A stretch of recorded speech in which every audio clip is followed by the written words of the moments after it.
Excuse me, kan tay tao hindi hay o ngayon. Tukating gen pange, nabangayang gay buloy nge. Gen nang kung hi, kung ngay, kung lungse, kung happy, kung koto, kung manghil kay lâu. Ngayon nung ilaw, nung ngaylaw, nung lungelaw, nung happy law, nung koto law ngayon nilta.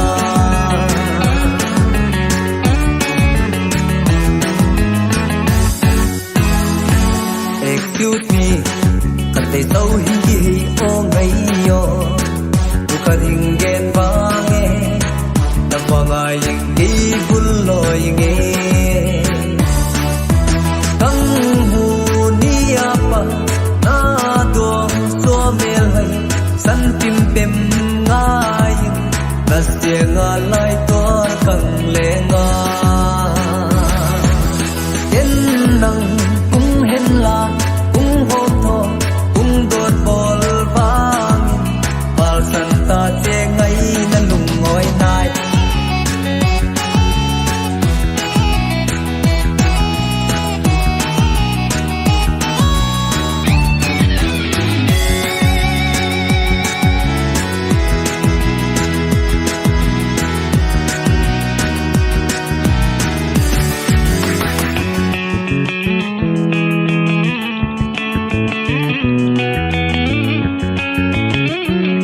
Excuse me, kan tay tao hindi hay o ngayon.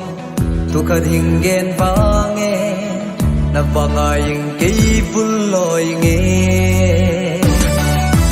Nati sin to, kang kocheng amal kay tinga, kay lama tinga. Kuya ding mong ne il sien boy.